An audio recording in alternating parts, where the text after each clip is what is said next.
Hi, and welcome to another episode of Musings. My name is Amrita Ghosh, and today's topic is Decolonization, a Starter Kit.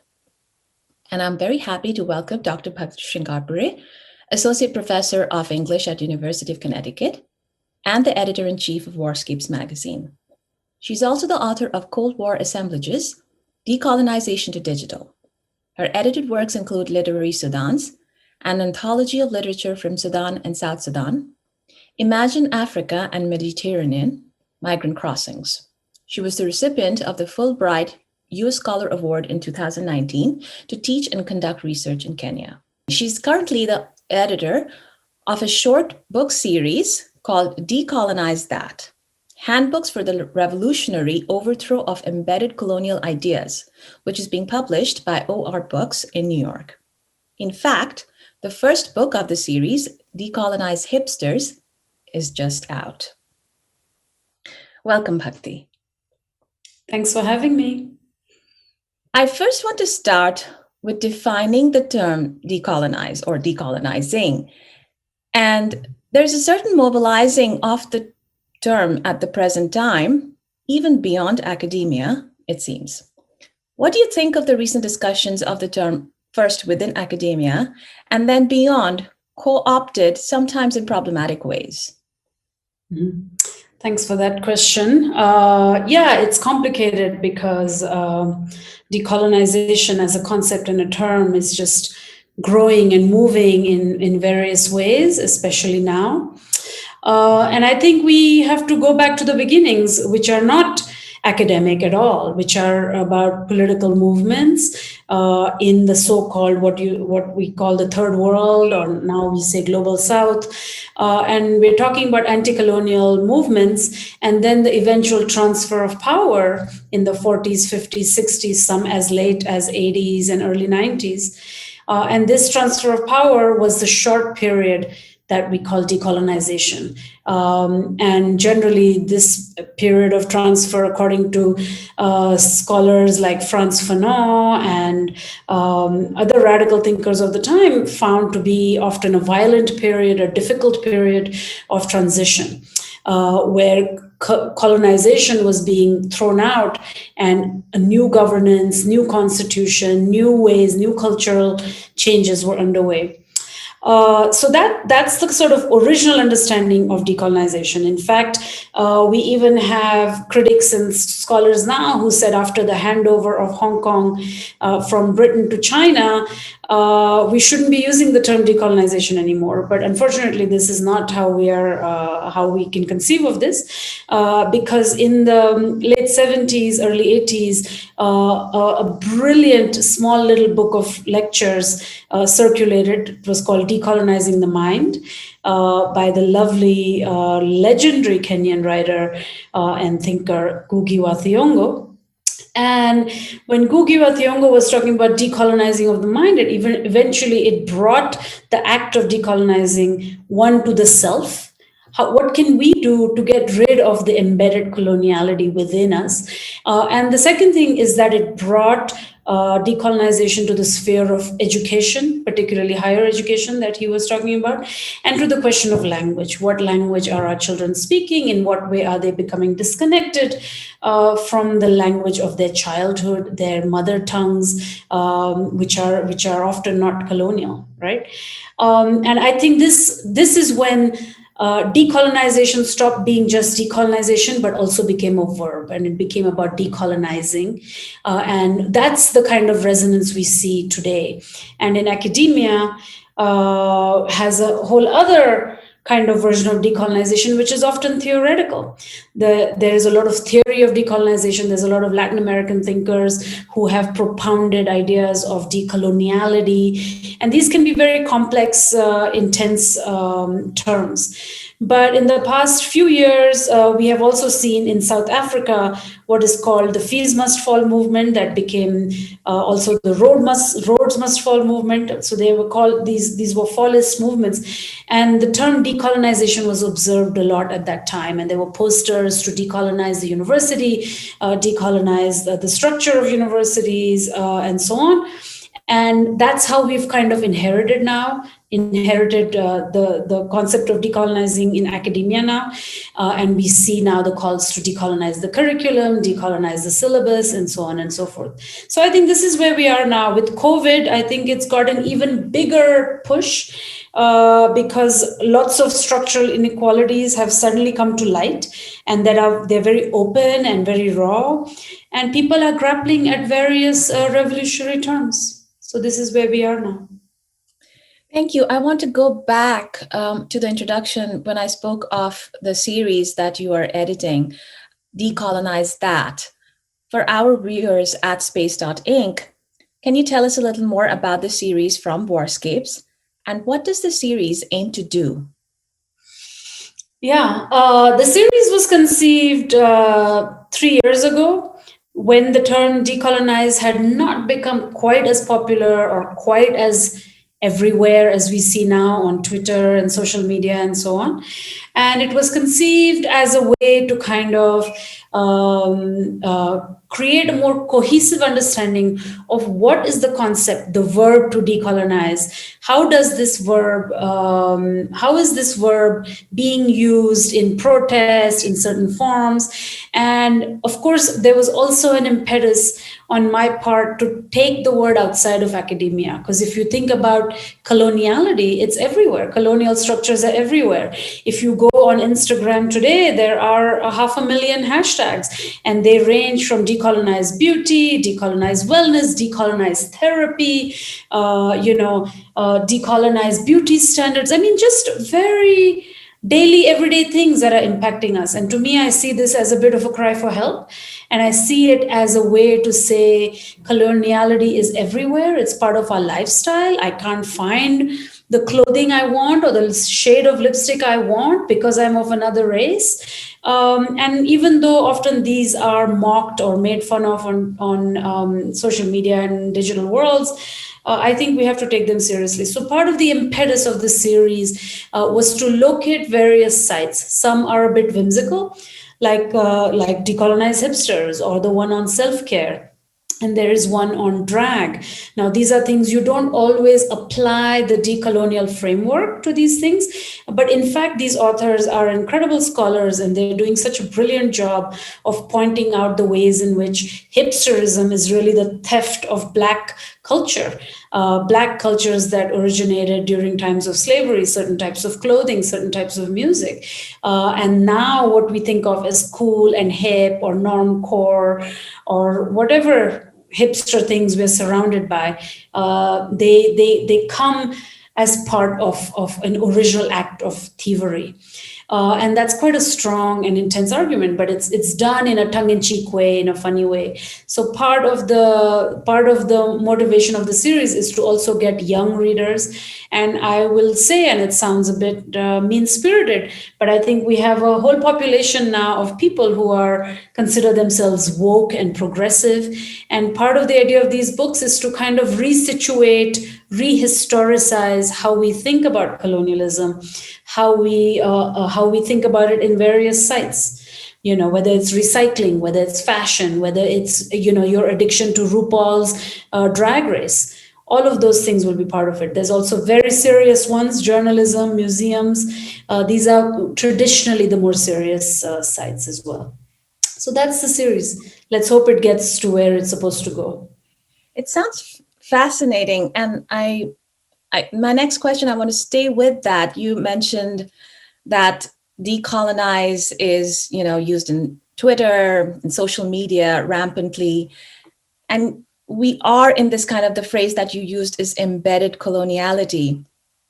And I was recently teaching a grad class on decoloniality, and students had this emergent sort of confusion about the real meaning of the term, and some kind of suspicion whether real structural changes can really happen, even with all this talk and social media about decolonizing. We both have seen, again, around us, social media, there's a certain voice of critique that says the term decolonize has lost its real relevance. And everything is about decolonizing. You mentioned hashtags on Instagram. Some scholars within our fields have mentioned the term is really used to mean deconstruct, and yet decolonizing takes its place. How do we respond to that kind of critique? And in praxis, can real decolonizing truly occur of the minds, re-invoking Gugi Vatyunga again? Can it really happen? Yeah. That's the million, well, not $1 million, but it's some sort of a extremely weighted, heavy question. And I'll try to work through at least how I conceive of it, in what ways it's useful to me. Yeah, I think the concept of decolonize, or the hashtag decolonize, has definitely been co-opted. And I recently wrote a kind of essay that delineated the levels of co-optation of this term. And I think, what we see in social media is often little eruptions about how somebody misused the term. You make fun of someone who says decolonize hair, or you make fun of somebody who says, I'm decolonizing yoga. Hair and yoga are quite important sites at the end of the day. And I think it's very easy to pick on what we have now are these kind of influencers and so on, that are on Instagram and in various places trying to sell brands and things like that. And I think those individual persons using that term is definitely problematic, but I think our energies should really be focused on what I believe are bigger dangers. One of them is the way decolonized curricula are co-opted, and the term is co-opted in in higher education institutions. I was myself part of all these debates currently in my own department about the ways in which all the funding for anti-racist and decolonial pedagogy has only gone to white faculty. They were not targeting diverse faculty. There were lots of people who were doing this work. Some of the prizes went to projects that made absolutely no sense. So in a way, the university was making token gestures of making such funding available, but they didn't seem to be taking care to figure out how this money is funneled or where it's going. So I thought that was one extremely problematic construct around that. The other issue, of course, is, we can hire diverse scholars and so on and so forth, but often that also can get co-opted into, tokenized initiatives. In how much are we centering indigenous scholars and indigeneity? To what degree are we aware of the university's histories in terms of land grabs? To what degree is anti-Blackness, anti-Black racism still a very fundamental component of curricular structures, syllabi, and so on? So these are the hard questions that I don't believe are actually being asked. And then the other kind of dangerous decolonization that I outlined in my essay was at the level of governments. As you know, currently in France, Macron and several ministers and so on are on a rampage trying to censor scholars who are doing decolonial work. And they've come up with this term called Islamo-Gauchism, Islamo-leftism. And they claim that identity politics is ruining the structure of their education. Right. So there are all these ways in which these censorships are working, and these are government-led approaches. So what do we do with a term like this one, right? And there are many critiques in the air. I want to address those critiques. Some are saying you can't decolonize what's already colonial. I disagree with that. What else are we going to decolonize if we are not going to decolonize the colonial, right? Corporate institutions, neoliberal universities, land grab universities are all colonial constructs. But we have to try to attempt something, right? The other one is that decolonization movements and so on are not engaging people in the global south, scholars in the global south. And I think this is a valid critique. I think we have much to learn from scholars of the global south, but we also have people like you and me, for example, are very much in the in-between space. We think like we have the privilege sometimes of global North institutions, but we are racialized minorities, gendered minorities in our own workplaces. And of course, there's a way in which it makes sense that a lot of the decolonized thinking is led by people in those in-between spaces. And I think I would say, so I think those efforts at the university level have to keep happening. I think there has to be just much more education of the self, education of our peers at the level of indigeneity, anti-blackness, all of those kind of very obstructive frameworks, right? And I think the other thing is on the level of protests and on the streets, there are many models in place. I mean, there is a brilliant collective called Decolonize This Place, and they do all kinds of site-specific protests that they organize and plan. And currently they are they are involved in a protest against the MoMA, the Museum of Modern Art in New York. They have had interventions at the American Museum of Natural History and so on. So at the level of actually thinking about decolonization, there is a very clear agenda, right? It is to unsettle current dynamics. It's to create a crisis in certain institutions so that institutions stop functioning in the same exact way as we are used to seeing them function. So there are many ways, and I don't know if that necessarily answers your question, but these are some things. And I think the final comment I would add is that some years ago we saw a lot of cooptation of the term feminism. We had like Hillary Clinton standing for elections. We had all these groups like Pantsuit Nation. We had Sheryl Sandberg go, lean in feminism. We had Gwyneth Paltrow, empowering women through Goop and her products, skincare and diets and all this kind of stuff. All of this were kind of about empowering women and about feminism.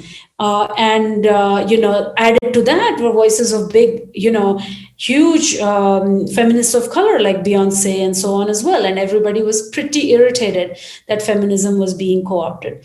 When I look back now, I was also shouting angrily, don't co-opt feminism. It hasn't been co-opted. It's still an extremely useful frame.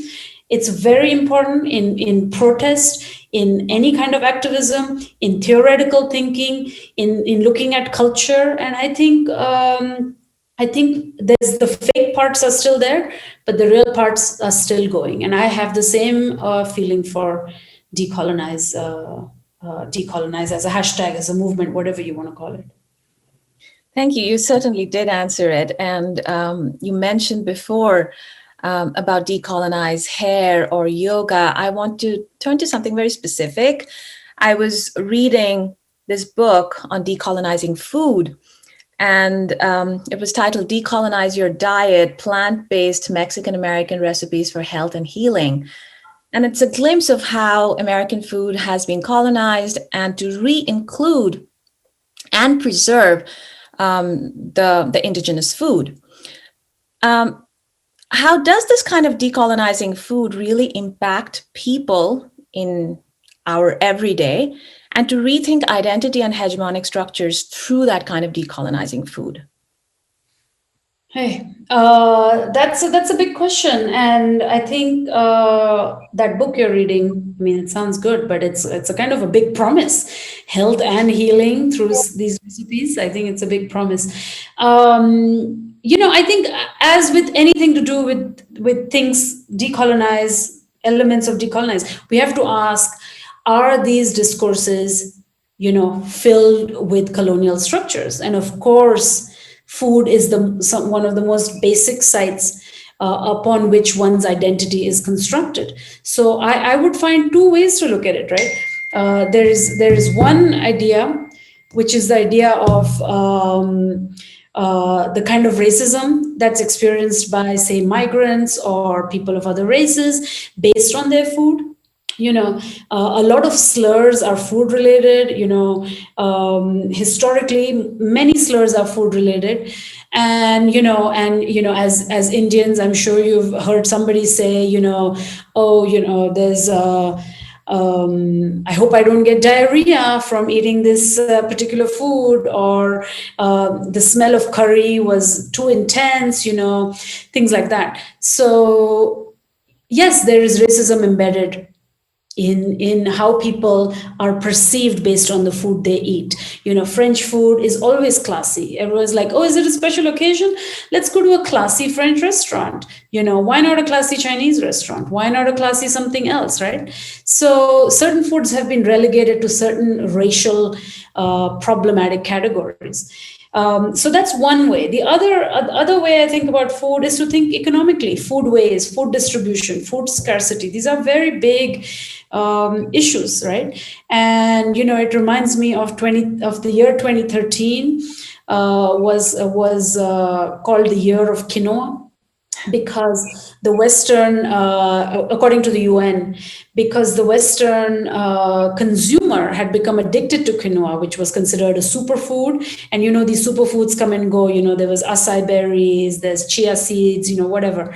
So the year of the quinoa made me realize that actually the consumption of quinoa had become so crazy that it had completely upset the system in the Bolivian highlands of the production of quinoa, and that it had altered entirely the sustainability of this particular crop, to the point that their own people, because of lack of tax subsidies and so on, were unable to consume the food that they were preparing. It was all being imported out.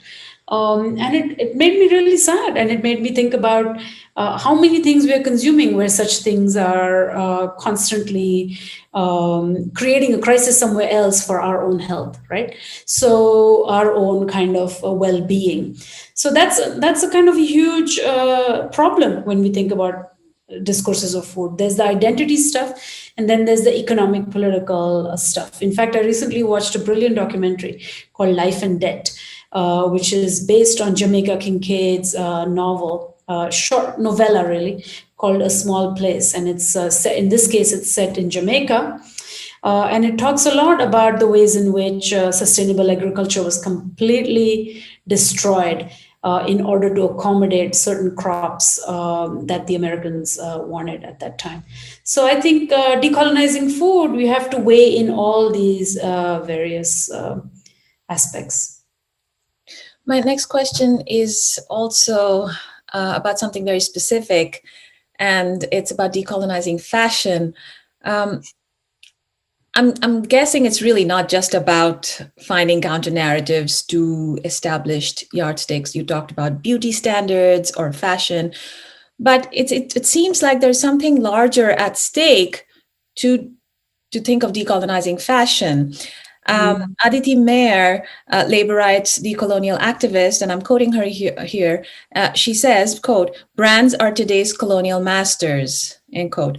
How do we understand the fashion industry and decolonizing in that context? Mm-hmm.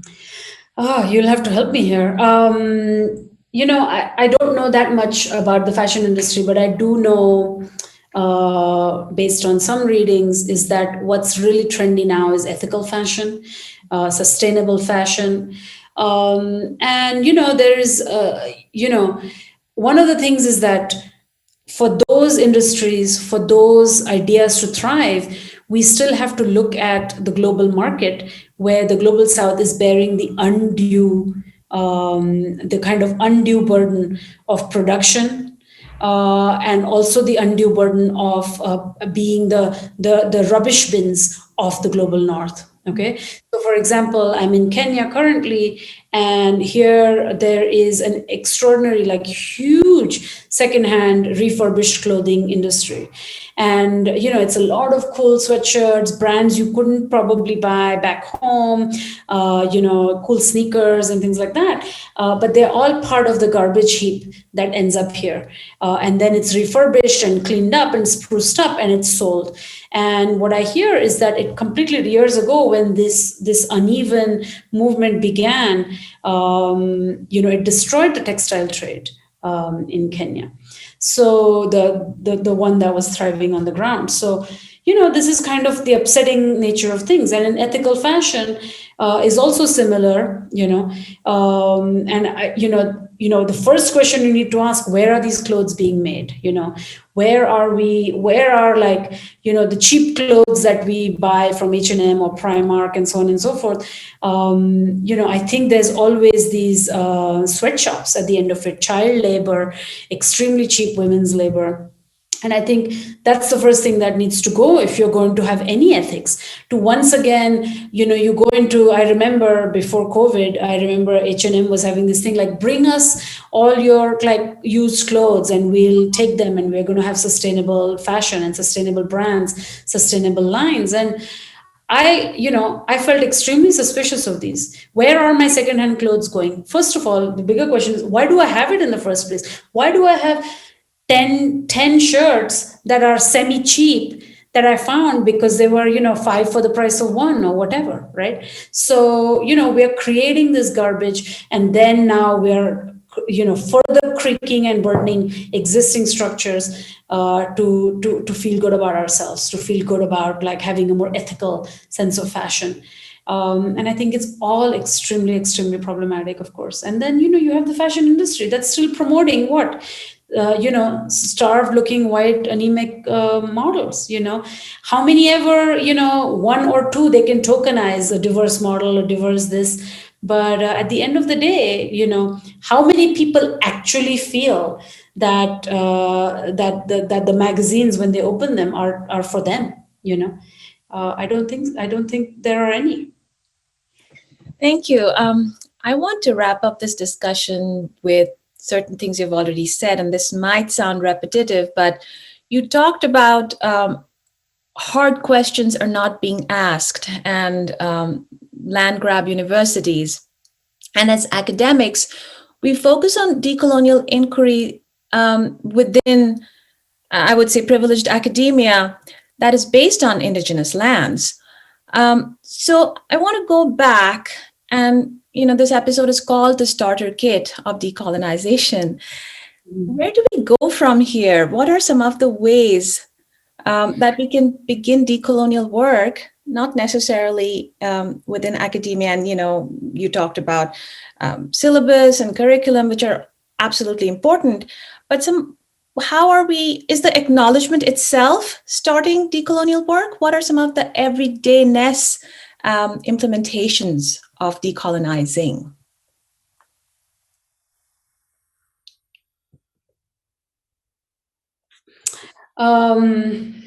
I don't know. I think it's about generating an awareness about your immediate surroundings, for starters, your workplace, your family dynamics. They're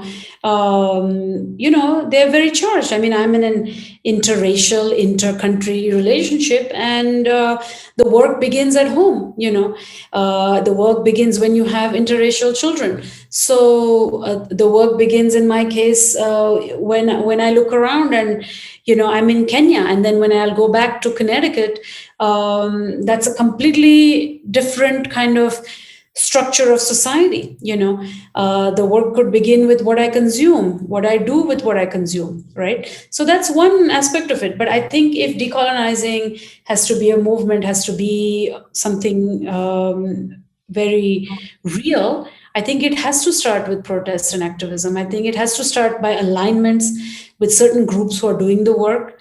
And I think people are too uncomfortable now with protests. People think it's too easy. Let's go put up a hashtag, let's change the filter of our photos, and all will be well, right? I think we have to kind of actually put our bodies in something. And I know that's a very charged comment now in COVID, but the truth is that until the body is on the ground, the body is standing in the way of something, it's not gonna work out. And one way of also putting your body, if there is no protest right then and there, is to challenge administrative structures. within your workplace, whatever that workplace is, there's always going to be something. There's always going to be rules about sexual harassment or labor that are going to be problematic, and you can start by challenging the nuts and bolts of those. And I know many people are insecure, need jobs and things like that, and this is not it's not a one for all formula. Of course, it has to be managed within the constrictions of your life and your yourself. A lot of people say, well, we can't beat capitalism, it's everywhere, etc. But you have to ask yourself, to what degree are you perpetrating capitalism, and to what degree are you the victim? And you have to draw some lines and figure out where you want to stand on those lines. Yeah, it's very hard. You can't beat capitalism. I agree. I think it's in my lifetime. I wonder if I'll see any sea shift, but I think we have to try. I think I think decoloniality at the end of the day is the practice of freedom. It is about freeing everybody from inequalities. And how do we get free? I think we have to start somewhere. Thank you. And I think I completely agree with you. It doesn't come with wearing a decolonized t-shirt, which is there everywhere these days. Thank you so much for a very rich conversation. Thank you, Amrita, for having me.